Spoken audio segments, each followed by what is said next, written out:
to be here.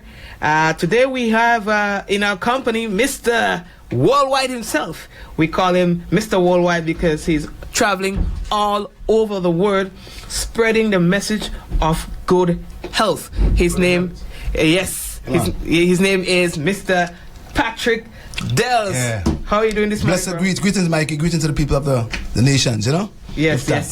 And the last time we were here, we had people with us, and we spoke a lot of stuff. The cancer patient was here. Yes. She's doing pretty good, man. Mm-hmm. We did some more X-rays. We did some ultrasounds. You know, she had lung cancer, right? Yes.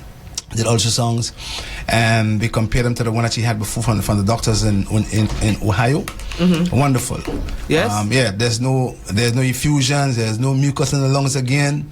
You know what I mean? The tumor is shrinking, so that's a good thing. All she have to do now, as she's back over there, is to follow that principle that we showed her over here. Mm-hmm. And that's the key. You know what I mean?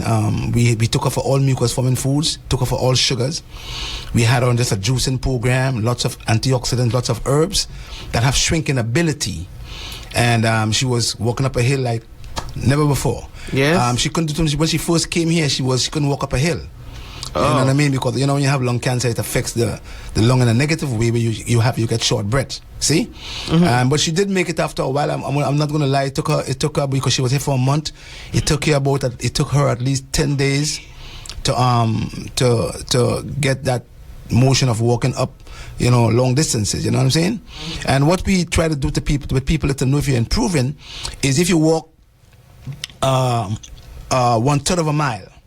If you have lung cancer and you're healing and you walk 1/3 of a mile, and then a couple of days after you could walk a 1/4 mile, you know that you're improving. You see what I'm saying? Right. That's how you know you're improving with lung cancer and other cancers, by doing these things. So she really improved, and she went home, and we hope that she stays on the program because she got a juicer. Now we introduce them to juicing. And that's also significant. So we gave her all the juices that she needs, all the things that she's going to need. We're going to send some stuff to her from New York, and she's going to be all right if she follow the program, eh? So you want to give God the glory. That sounds good. Wonderful. Much more to heal too.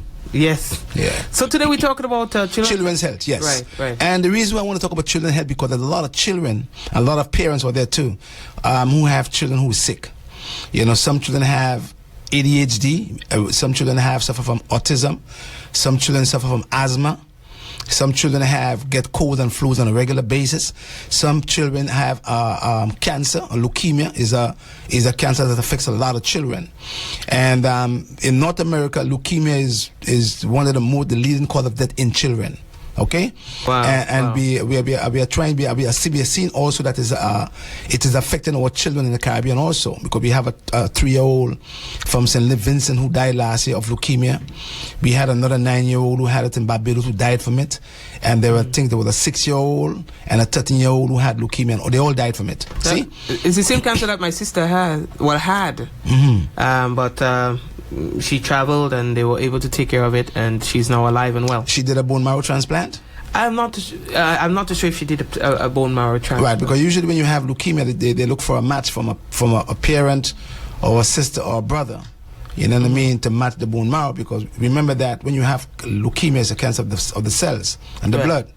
And the cancer is coming from the bone marrow. Right. And all the cells that are coming from the bone marrow are sick cells. And that's why they give you a bone marrow transplant, right? Right. I want to mention this again. If you have leukemia, you stay with your medical doctor, stay with your oncologist. If you need a bone marrow transplant, a herbalist can't do that. You understand? So we don't want to fight on doctors or oncologists, but when you have leukemia, if you need a bone marrow transplant, you have to stay with your doctor, okay? But we're going to talk about prevention, right? Because all the cells that is coming from the bone marrow is sick cells, and they cause leukemia. And what causes leukemia? There are studies proving that hot dogs, hot dogs, smoked foods. Wow. You know what I mean? There is studies, and don't want people to go and say Patrick say so.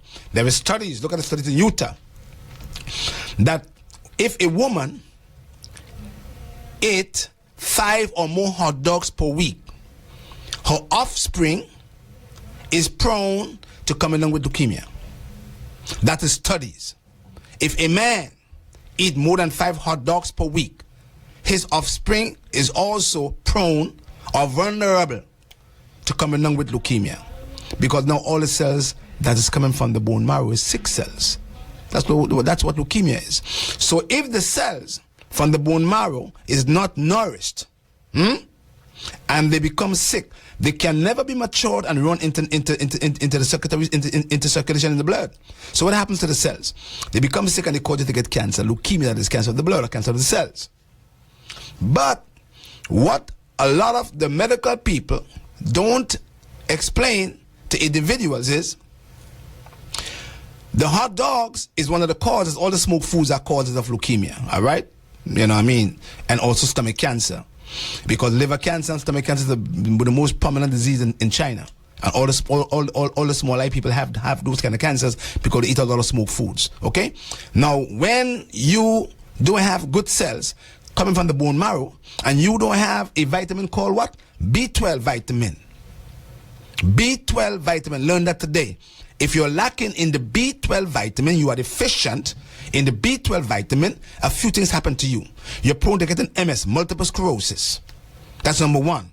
Number two, if you are deficient in the B12 vitamin, you are also prone to getting mental disorders. That's a fact. If you are deficient in the B12 vitamin, you are also prone to come along with leukemia faster than another person, because the bone marrow, the cells that is coming from the bone marrow need the B12 vitamin in order for the B12 vitamin to nourish these cells and send them into circulation. You see what I'm saying to you? And what does the smoked food deplete? It depletes the B12 vitamins. Right, Mikey? And those are not things that I'm saying as Patrick does. I'm saying it because of studies. And people have to learn to go and read. The internet sometimes is not your best choice. The internet have a lot of false information too that they give to you all. You see what I'm saying?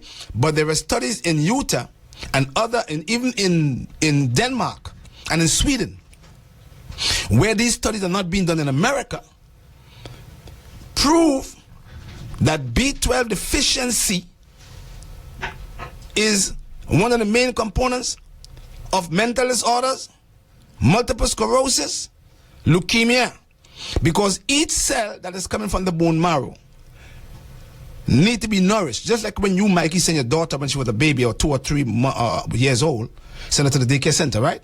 Why did you send your daughter to the daycare center? For her to be what? To be nurtured, right? To be nurtured and be taught certain things, ain't it? That's a principle. Right. You understand? Now, the same principle happens in the bone marrow. If the bone marrow is deficient in the B12 vitamin, the cells cannot be nurtured. So the B12 vitamin is a nanny to the cells coming from the bone marrow. You follow me, Mikey? Right, yes. So as your child and my child is nourished by these nannies, the same principle happens in the bone marrow with the B12 vitamin. Once the cells are being nourished or nurtured by the B12 vitamin, when they become big enough, 7, 8 years old, our children, we've got to send them to school, right? Primary school, right? These cells are now sent into circulation because they're now nurtured. And they could do the job for you and I in terms of protecting us in the thymus gland, in the bone marrow, in the lymphatic system, and in the spleen, which is the 4 parts of the immune system. You understand? Now, before you doubt me, go and do the research. Okay? All right? Then we have another set of troubles that children have, and again, is asthma. Children full of asthma in Grenada too. And asthma is an allergy component. So that's the reason why we say when you have asthma, don't eat cheese, don't drink milk, don't eat wheat, because they're all allergens. See? So when children come in with asthma, because children sometimes they don't born with asthma, but because they have a genetic predisposition of coming down with that particular respiratory problem, because the mother had it or the father had it or the grandmother had it, they seem to eat the same foods and the children come down with asthma. How do we repair asthma? You know, my two children in my house today, one is 8 years old and one is 11 years old, they never see a doctor office yet. Never. My children never went to a hospital since they born. They never went to a hospital and they never went to a doctor. Period. Because I keep things in my house to take care of my children. And that's why we go to the home remedies. So for instance, I have elderberry in my house. I have wild cherry bark in my house. I have catnip in my house. I have echinacea in my house. I have golden seed in my house. All these herbs are good for children. I have lobelia in my house. I have magnesium for children in my house. So my children do get sick. And in my son's 11 years, he only had a fever 4 times.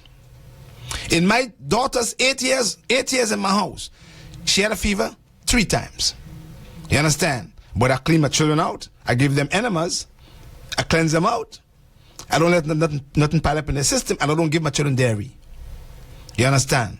I don't give them dairy products. So we have to look at the diet again, because the diet is significant if you want to not only control asthma but get rid of asthma. So asthma in children, let me give you the herbs to use if you have a child that have asthma.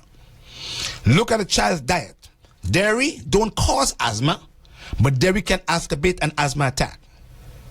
Cheese don't cause asthma, but cheese can exacerbate an asthma attack. Wheat is an allergen, don't cause asthma, but wheat can exacerbate an asthma attack also in your child.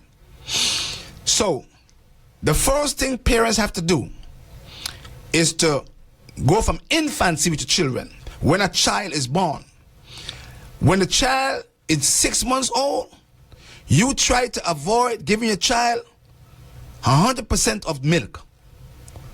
When the child gets to be 6 months old, you should eliminate at least 50% of milk from that child's diet, because the cow don't drink milk, he eat grass. And when the calf becomes 2 years old, he don't drink milk no more, he eat grass. When the child is 12 months old, 25% of the child's diet should only be milk, but from the mother's breast, not the cow milk, not all the dairy products. When the child gets to be 18 months old, the child Luna, you know what the Luna is, Mikey? Luna? The Luna, L-U-N-A-R, L-U-N-O-R, Luna. They start to get that tooth, the pancreas. The pancreas now in the child at 18 months is now being developed when the child Luna is manifesting. So if you start feeding your children sugars at 6 months old, and at 9 months old, and at 12 months old, you are looking to get a child that's going to come down with what we call type 1 diabetes, onset juvenile diabetes. Because the child Luna is not being manifested, and the child pancreas is not fully developed. But at 18 months old to 24 months old, you can introduce now natural sugars in your child's diet, because now the child pancreas is start to function better, the Luna. You understand? 18 months old, don't give your children no sugars, and don't put no honey in your children's mouth, because honey could affect your child's digestive system when the child is not 24 months. So a child's tummy ache is the first sign of troubles in your child's system. A little tummy ache that your child have is the first sign. The first time your child become constipated is the first sign that your child is being infested with parasites. The first sign of an asthma attack is telling you that your child is suffering from allergies, an allergen. So what you have to do, you have to look at your child's digestive system, because that's where all the things starts, in your children's digestive system, what you feed your children. So if you feed your children the same thing you've been eating, your children will get the same disease that you had, or you have. It's just common sense. You understand? So we have to divert. We have to make a deter from that. See what I'm saying, Mikey? Got it. Yeah? So a child's diet should be more green leafy things. Grow up your children on that. Once they pass 6 months old, don't give your children no heavy foods. Don't give your children any heavy foods between 6 months and 1 year, because their liver is not fully developed. And then you're going to have your children coming along with what? Eczema, psoriasis, skin problems, all kind of allergens, because you introduce these foods into your children that at a young age. And that's why we have programs, that we have pamphlets on children's health. We putting them up on our pages so people could go and download these pamphlets and look at how to grow up your child without having a sick child in your house. You understand? Because asthma is on a rampage in Grenada too, brother. Yes, my brother. We have a practice that we put things like powders and stuff. Let me see you drinking there. I cannot just show you. Lemon, you're for the program. I have lemon in your water. I have lemon in the water, and sometimes I put a little bit of ginger in it as well. Wonderful. Mike, you're on the right track. You're going to live long. All right. So, now, for instance, when your child have asthma, let me give you the name of the herbs. The first herb you're going to use if your child have asthma is a herb called echinacea. The second herb you're going to use if your child have asthma is a herb called elderberry. The third herb you're going to use for your child if you have child have asthma, cold and flus is a herb called lemon balm. They're all herb for children. The fourth herb you're going to use if there is a bacteria in the child's system is a herb called goldenrod. And if you mix these herbs together with 1 teaspoon of 300 milligrams of magnesium in the powder form in your child's juice, apple juice that is, magnesium acts as an antispasmodic to the lung. It is an antispasmodic mineral. It calms the lung. And your child being taken off of dairy products and wheat, and you're going to wash your child's pillowcases every 2 days, and you're going to wash your child's sheets every 2 days, and you're going to prevent carpet in your child's room, and you're going to prevent curtains in your child's window and put up drapes instead to get rid of mites. Your child can never have asthma, and if they have it, they're going to fix it.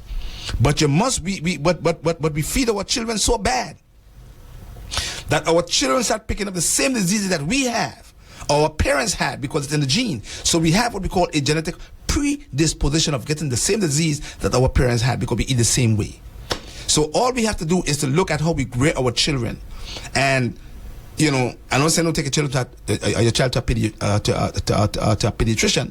They are important, but there is no need for you to take your child that have a fever out of the house when you can give the child catnip and bone set if the fever is not over 102 degrees Fahrenheit.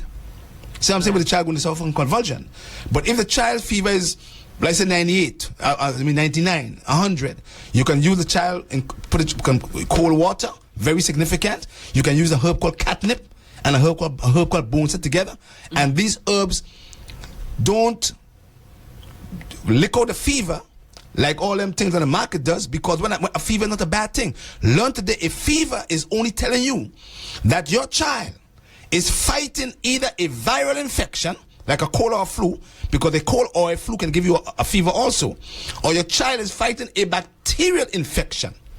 So the body in its wisdom will raise the temperature from the hypothalamus gland, raise the child's temperature to do what? To protect the child, or protect the child from the virus or the bacteria.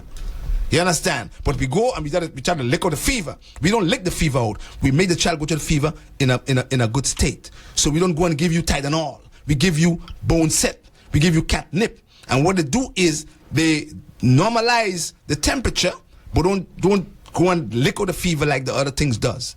You understand? Right. Because your child is looking for protection from the fever. The fever is there to protect your child from the bacterial viral infection. And that's a habit that we have, not only with the fever but with everything else. We're so busy to get rid of the symptoms, not understanding what it is our body is doing in the process. So even things like diarrhea and so on, if your body doesn't get to a stage of dehydration and so on, let the body purge itself. Wonderful. There's something in there that needs to get out. That's right. The body's trying to get rid of it. That's what it is. Why would you want to stop it immediately? That's the problem. You stop it, then it stays in your body, then you come down with something else. There you go. It come and something else come back, or it come back again. Right. Because for instance, I'm on a 10-day fast, right? This is my 6th day, right? I ain't eating no food. I ain't dead yet. Right. You see me all coming and growsy and weaky. But people feel they have to eat food every day. You don't have to eat food every day. Because you're eating food every day in a hospital full of people like you. You eat every day, 3 times per day. Hospital full of people like that. But you have to rest your organs. So I'm on a 6-day fast. On the 3rd day, Mikey, I got a headache like madness. That's my wife. Headache. I couldn't go nowhere. 3 days. Why? Did I go and take some painkillers? No, because I know for a fact that even though I don't eat bad, when I'm fasting, my body is still releasing toxins in the blood. So what people can do is, if you're getting a headache, if you're fasting, you can put your foot in some warm water or some hot water with some mustard and cayenne pepper. Yeah, man. What does that do? That stop your headache. Because it draws out all the toxin from the blood, from the system. Okay. You know what I mean? And then all of a sudden the headache stops. So I had to go back to the old way of living and get rid of the headache, because the headache was there. Because once the body is removing toxins, you say, oh, Mikey say, oh man, I get the headache, let me go and pop some pills. What is the cause of the headache? Toxins coming out of the body. So on the third day, toxins coming out of my body, I say headache like crazy. I ain't popping no pills though. I go and I rest, and I put my foot in some mustard and some cayenne pepper. Right. And move it out, because the toxin is moving into the blood. And that's the reason why fasting is significant. And that's the reason why you have to take care of your children, because when your children get sick, Mikey, it is not the doctor's responsibility. You follow me? Yes. It is not the hospital's responsibility. You know what I mean? Right. It is not the pediatrician responsibility. It is your responsibility as a parent to keep your child well. So you don't have to run to them people on a regular basis. I'm not saying don't take them there. But if you do like me, your children ain't going in places. Because my wife, look at her, she could attest to that. My wife went to a doctor when she was pregnant one time, when she was 5 months. 5 months, but every month people run to a doctor when they're pregnant. That's I don't believe in them things there. One time she went and she had a baby healthy. A second thing again, when a woman is having a baby, what did they do? Where did they put her, Mikey? Where did they put her? When a woman is going to have a baby and she's 9 months pregnant, where did they put the woman? Lay down on a bed. Delivery, right? Lay down on a bed. Yeah. Why would you want to put your woman lay down on a bed to have a baby? That's the European way. Okay. That's not the African way. So the African way is squat. Oh, you make them squat. That's right, brother. Okay. Because when the woman lay down on the bed, have to have a baby. You know what happened to the placenta? Huh? Messed up. Mess her up. And then she have to go and do all kind of DNC. You understand? But when the woman squat, the baby come out fast and there's less pain. But they don't teach all these things.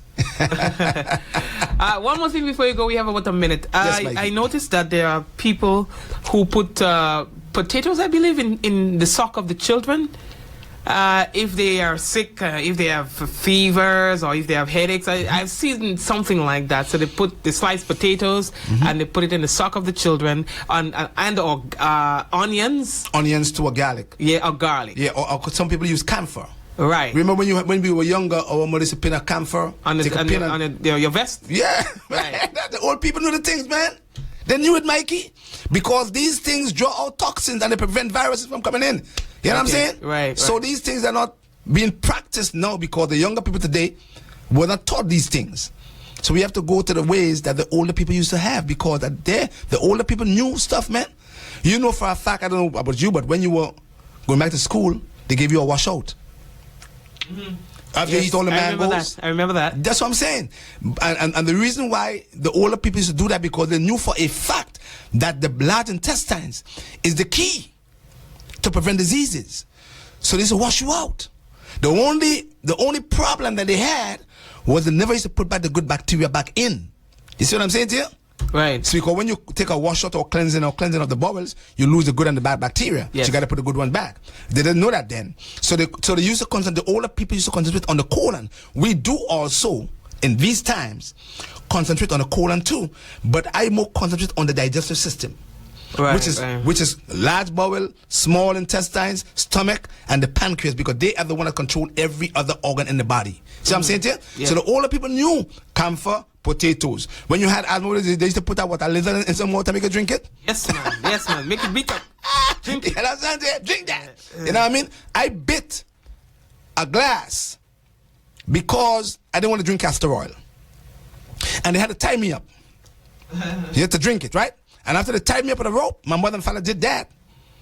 They put it in my mouth, I bit the glass. No one know better. You understand? Because I know the reason for them doing that to us, to keep us well. I mean, nobody to get sick, but now you have people children coming with asthma, children have eczema, children have leukemia, children are having ADHD, children are having autism. All these are conditions that we never had before, and it's going to get worse and worse if we don't check our children and put them on programs that will keep them well instead of taking them to these fast food places that will kill them faster long term. Because in Grenada, I'm telling people today in Grenada, Grenadians, listen to me today. In the not too distant future, you will have to run to the doctor for heart troubles. In the not too distant future, Grenadians, you're going to start to suffer from strokes. In the not too distant future, Grenadians, you're going to start suffering from kidney disease because you're full of diabetes. You understand? In the not too distant future, Grenadians, you are going to suffer from heart attacks because you're using the foods that killing your heart. Not too long in the future, Grenadians, you are going to learn to go back to the old way of eating and feed your heart nutrients and feed your pancreas nutrients, and only then your pancreas and your heart will take care of you. Otherwise, you're looking to have a sick nation, and if you're living in a sick nation, you can never ever be a productive nation. But if you are a healthy nation, you can be a productive nation because your health is your wealth. Good day, Mikey. Blessed day. Man, and that's the Mr. Worldwide. Yes, I. Mr. Worldwide, Patrick Dells here, telling us all the good stuff. Folks. And we in Trinidad on the 28th of February. In Trinidad. We have a big seminar there in Troganas. They have a big health food store opening there, and we're going to do some seminars there teaching people in Trinidad how to use the foods. So all Trinis, I'm coming to Trinidad, and then we're going to Miami on the 16th of March, and we're going straight back to Miami, going straight to Chicago, and we might be on in Arizona soon. The big preacher man. His church, we're going to